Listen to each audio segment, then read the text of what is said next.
पिछले भाग में हमने देखा कि किस प्रकार दादाजी इशिता को बताते हैं कि इशिता यह वही हुरा है जिसने पूर्ण शक्तिशाली होने के पश्चात भी हमारे समाज को नहीं छोड़ा।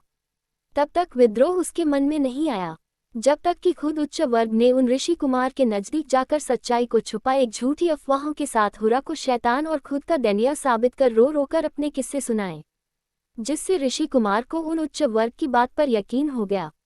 अब आगे इशिता, हुरा ने कभी भी किसी के साथ भी बुरा करने का मन में ख्याल नहीं सोचा होगा। हुरा तो एक चींटी भी नहीं मार सकता, इतना सौम्य सरल स्वभाव का था, कहते हुए दादाजी इशिता की ओर देखने लगे। इशिता, अगर यह उच्च वर्ग के लोग उनके परिवारों को समाप्त नहीं करते तो हुरा कभी भी ऐसा नहीं होता और न ही इतना क्रोध उसमें होता। इसलिए सभी गांव वालों को डर था कि यदि वह क्रोध में आकर किसी गलत पक्ष का चुनाव कर ले तो सृष्टि की रचना और सहयोग, जो करोड़ों वर्ष में एक बार बनती है, सब कुछ बेकार हो जाएगा, या यूं कहें विपरीत पक्ष के काम आने लगता है और ऐसे समय में नियंत्रण असंभव हो जाता, जिसके कई उदाहरण इतिहास में और कहानियों में निहित हैं कि कैसे प्रबल शक्ति पाने के बाद राक्षस प्रवृत्तियों ने पृथ्वी पर तबाही मचाई और अंत में उन्होंने खुद को ही डुबो दिया अपने ही विचारों में। अचानक सुदूर आकाश में ज्वालामुखी के शिखर के बाद एक भयंकर विस्फोट हुआ, जिसने न जाने कितनी ऊंचाइयों पर जाकर उन सफेद बादलों को छेड़ा, जिसके परिणाम स्वरूप बिजली कड़कने लगी, तेज मूसलाधार बारिश होने लगी, लेकिन जिसका एक बूंद भी जल धरती पर न पहुंच सका। ऐसा लग रहा था जैसे ज्वालामुखी का लावा कटोरों की भांति सारे जल को एकत्रित कर लेता। इस दौरान कितनी ही शक्तियां चमकी और बिजली की तरह जाकर उस लावे में सिमट गई। देखते ही देखते लावा एक कांति में मानवीय रूप लेने लगा, बिजलियां और शक्तियों में परिवर्तित हो गई और ऐसे ही ना जाने कितनी शक्तियों से मिलकर एक शक्ति संरचना को जन्म दिया और अंत में हुरा ने उसे अपने देह में उतार लिया। इशिता इसलिए हुरा शक्तियों की तरह विलीन हो जाने में समर्थ है, सिर्फ एक एहसास बनकर उभरता है और अपनी इच्छा अनुसार किसी भी मानवीय या अन्य काया को या फिर इससे परे किसी भी शक्ति के मन को शीतलता देने या परिवर्तित करने में वो अब सक्षम है। हुरा ने प्रण लिया कि उसका मकसद मात्र इस वर्तमान काल में शक्तियों को नियंत्रित करना है, उसकी मन की स्थिति को बिखरने या भटकने न देना है और किसी भी विपरीत परिस्थिति में किसी साई की तरह उसे देख पाना या एक एहसास है जो बड़ी से बड़ी शक्ति के वश में भी नहीं।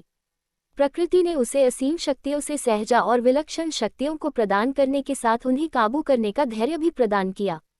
इशिता, ये तो परिवर्तन और समाज का नियम ही है, जो अगर सामने वाले को कष्ट पहुंचाएगा वो उसे तब तक ही सहन कर सकता है जब तक कि उसकी सहन शक्ति पर कोई आंच ना आए, लेकिन जिस दिन उसकी सहन करने की शक्ति खत्म हो जाए उस दिन वह अपने आप को शांत नहीं रख सकता। इस प्रकार हुरा ने भी जब तक सहन करना था उसने सहन किया, लेकिन जब बात उसके परिवार पर आई तो वह चुप नहीं बैठा।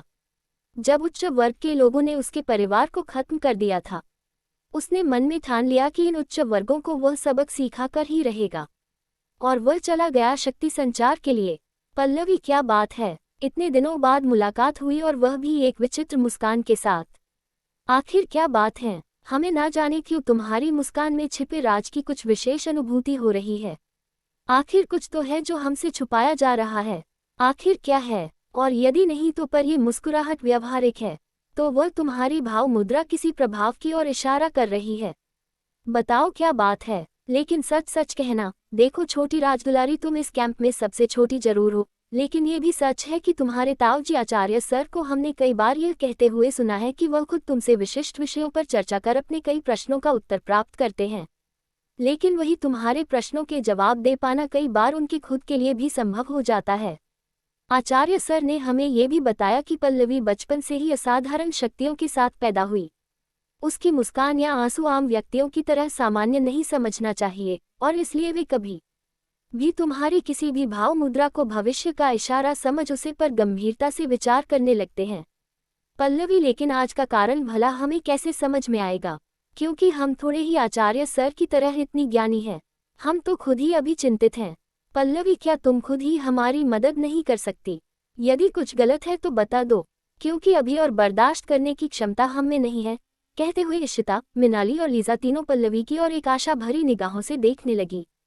पल्लवी महज 20 साल की थी और आचार्य सर की पोती होने के साथ साथ उसके चेहरे का इतना तेज और वो इतने सौम्य और सरल स्वभाव की थी।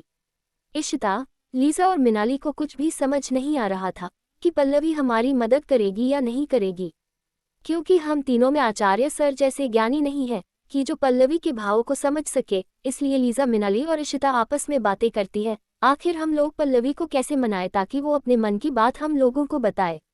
अगर आगे कोई खतरा आने वाला है तो पल्लवी हमें आगाह कर दे, क्योंकि वैसे ही गांव घूमकर और जो उस कुएं के पास हुआ, उस सदमे से हम लोग अभी तक बाहर निकले नहीं हैं।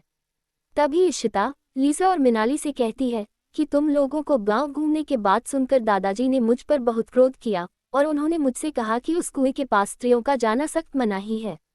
उसके बाद भी तुम लोग गए, लेकिन दादाजी अपनी जगह बिल्कुल सही थे।